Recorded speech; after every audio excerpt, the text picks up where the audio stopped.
lors d'une conférence de presse qui tourna en règlement de compte entre les deux stars. Quick, Joe! Well, we're having a scene, as you can see.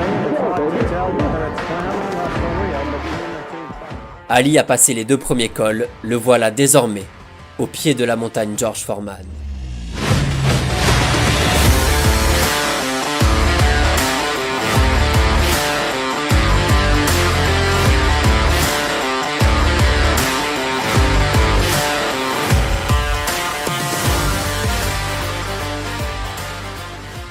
Big George terrifie sa catégorie et reste invaincu après son 40e combat, dont 37 remportés par KO, dans des temps records.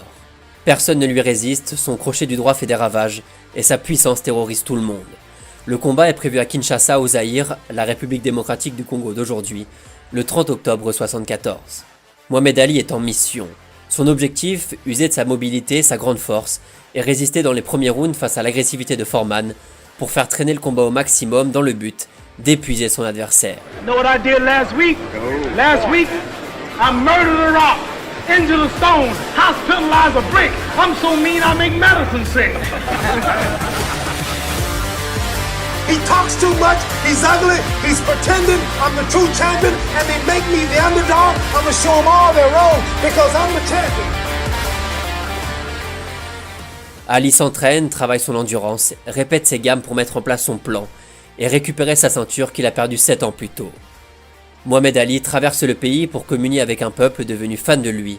Partout, les mêmes scènes de liesse et d'extase au passage de la superstar américaine, du showman compulsif dont le caractère plaît beaucoup, un pays devenu l'espace de quelques jours, l'épicentre de la scène sportive mondiale.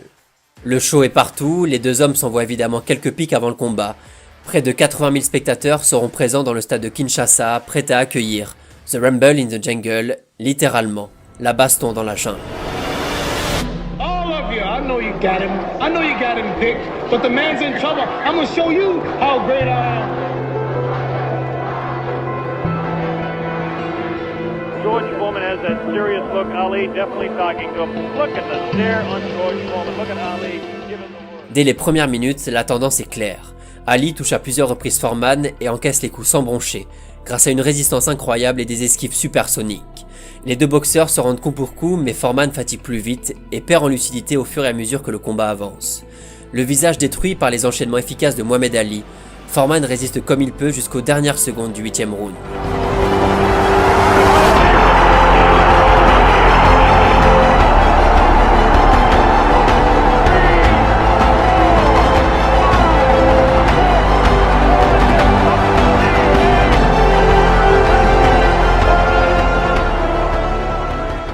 Mohamed Ali vient de remporter la plus grande victoire de sa carrière.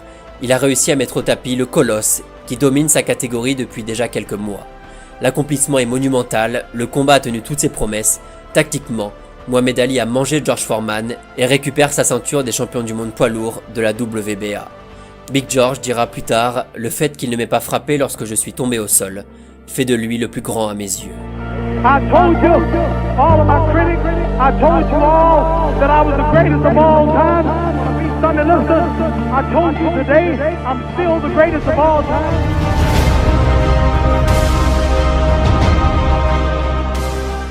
D'abord, la belle, le 3e combat entre Mohamed Ali et Joe Frazier, le 3e volet de l'une des plus grandes rivalités de l'histoire. Après la revanche gagnée par Ali quelques mois plus tôt dans des conditions douteuses, Don King, promoteur star de l'époque, décide d'organiser la belle entre les deux boxeurs à Manille, capitale des Philippines.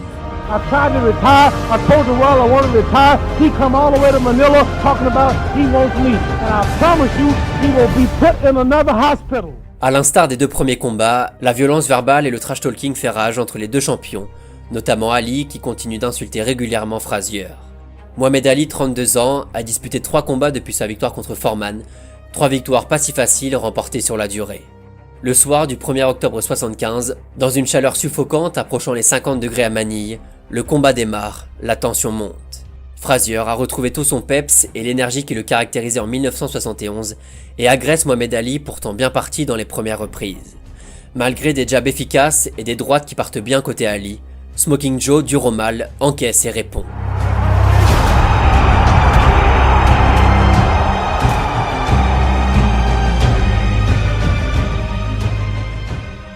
Le Le combat est d'une intensité rare, les organismes subissent la chaleur, les coups, la tension.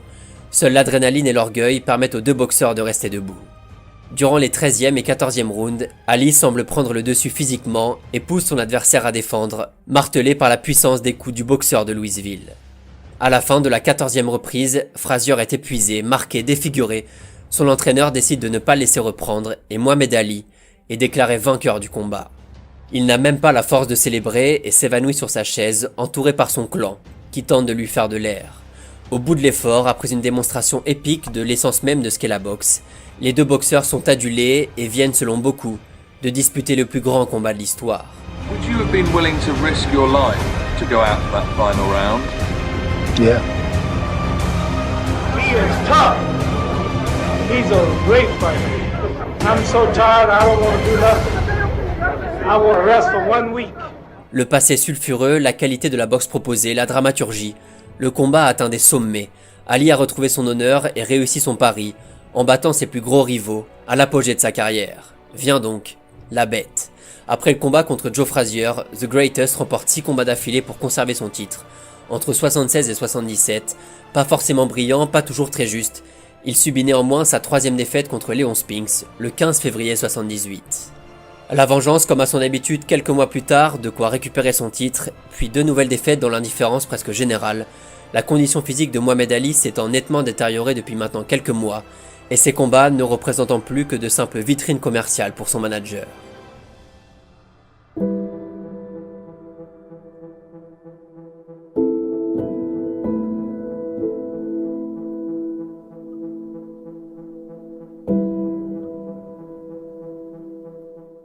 L'image est forte et fait le tour du monde.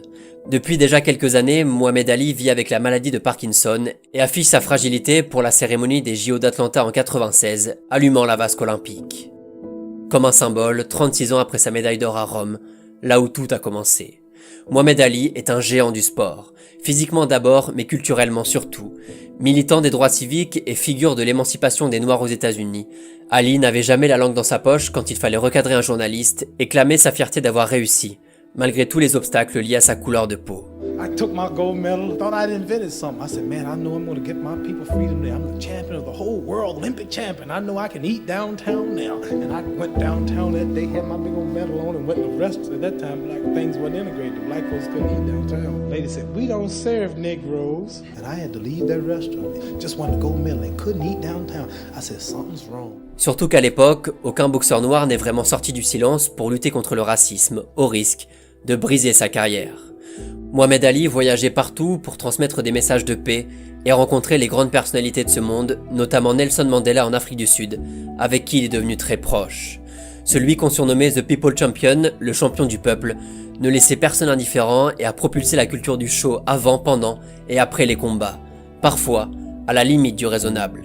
Mais Ali le faisait par plaisir et par peur aussi, usant parfaitement de son charisme et de son aura pour masquer ses craintes avant certains combats, notamment contre ses 2 plus grands rivaux, Big George et Smoking Joe. La moindre apparition de Mohamed Ali rassemblait et fascinait les foules, le boxeur élu par la BBC en Angleterre comme le plus grand sportif du XXe siècle. For me, he was a big inspiration. He was my idol. What he did for in the ring, outside ring, nobody will reach halfway of what he did. He put it color not for one country, put it color for the whole world. He is the greatest of all time, and he was the greatest of all time because of what he did outside of the ring. For an athlete like myself today, without Muhammad Ali, I wouldn't be sitting up here talking in front of you guys. What a phenomenon. You had to see him. He moved around the ring. He had style and class. He was tall and good looking. You could do whatever you wanted to do. He was going to be on his feet for the next round. And to be honest with you, he belonged to the arts because he had poem, poetry. He had it all. D'ailleurs, petite anecdote, le premier événement sportif retransmis en couleur par satellite est un combat de Mohamed Ali en 66 en Allemagne. Et une deuxième aussi, Mohamed Ali a fait du catch le temps d'une soirée, mais bon, celle-là, on s'en fout un peu. Vol comme le papillon, pique comme l'abeille. Un sens aiguisé de la formule, des engagements clairs pour la liberté religieuse et l'humanisme, le talent fou avec un short et des gants, capable de placer l'Afrique et Kinshasa au centre du monde par sa simple présence. Sur le ring et en dehors, la lèvre de Louisville paraissait insaisissable, aérien, la puissance des mots avant, la puissance des points après. Boxeur extraordinaire, showman légendaire, personnage iconique dans le monde, Mohamed Ali nous a quittés en 2016 après avoir lutté contre la maladie pendant 32 ans. Son dernier véritable combat est peut-être le plus important.